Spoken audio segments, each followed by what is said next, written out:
strides in this community. And Jessica was like, I bet Shoshana is protesting right now. I don't know if you were. You were right, right, sis. Okay, I see you. Um, but I know you're making waves in our community, and you're important to our community because you're the next one.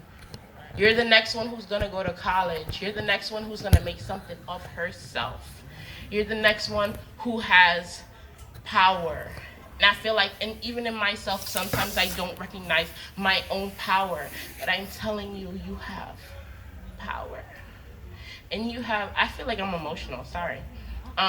You have power to do whatever you want, and you can succeed. In computer science, as my major, like, first of all, there were not many women in the classroom. Matter of fact, women of color in the classroom, even though Lehman is diverse, um, and it has a lot of Latino and Hispanics, even in that situation, or people of color, there is not a lot of black people.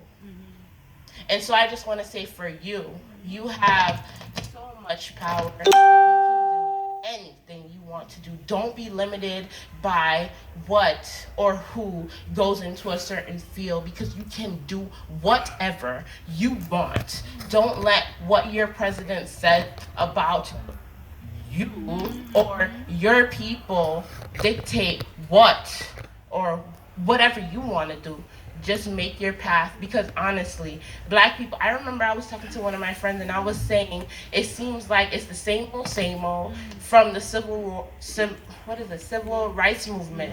It's the same old thing and nothing has been achieved. But that's not true, in a sense that there are black people who have stepped in whatever field you want to do. And you can look at them, and you don't have to look at them. You can say, I'm me, and I want to do whatever the hell I want to do. So you got you, sis.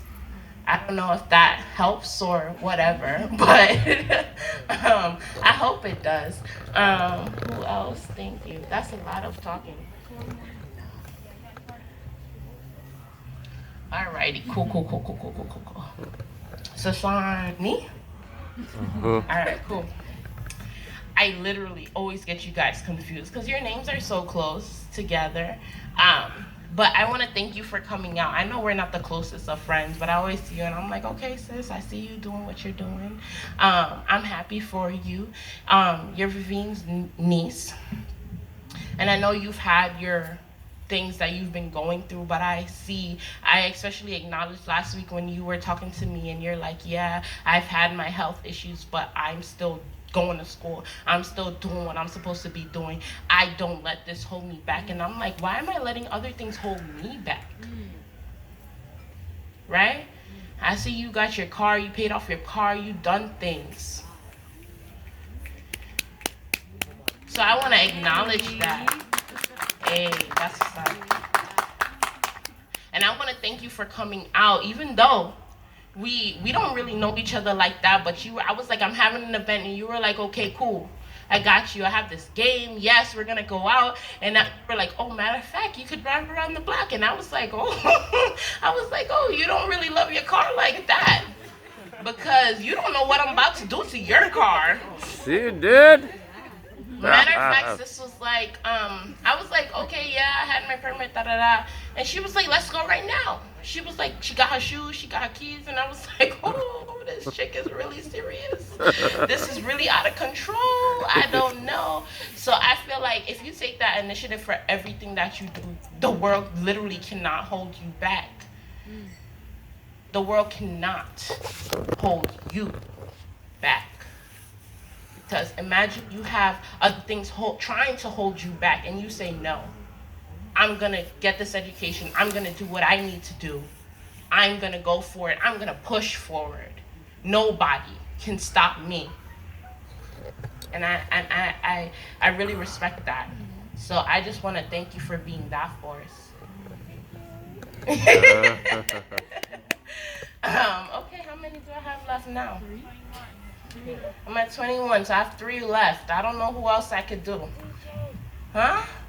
Oh, there you go. I just want to say thank you for the DJ for coming out. He lives upstairs and he was like, okay, I'm going to come DJ. And I was like, okay, cool. That's what's up. Thank you so much. I just want to thank you for taking your time out and coming down because you don't have to do that. And I know it's COVID, so maybe you're really excited to play for a live set of people. But you don't, because you could be in your house being like, oh, that's nice. That's cute, as Lisa said. Let me let them have that. And you came out and you were like, okay, let me play for them. Let me take their, their suggestions into consideration. Let me do this. So I want to thank you for spending your time. All right, how many do I have left? Two more.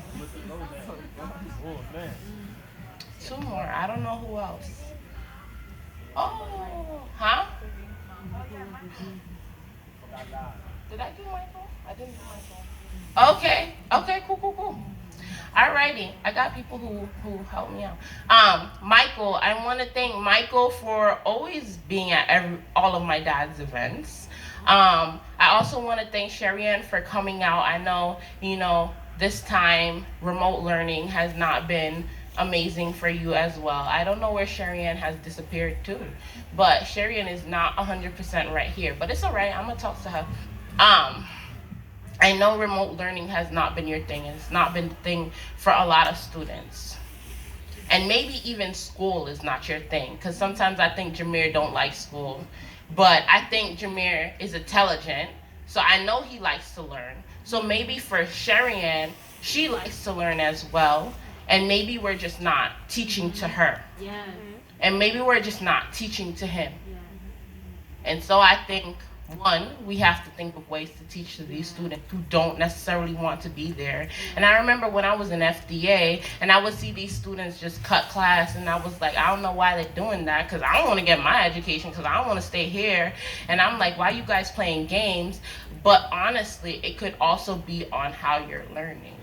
It's not always on the student. Yeah. So I want to say to Sherry-Ann, I hope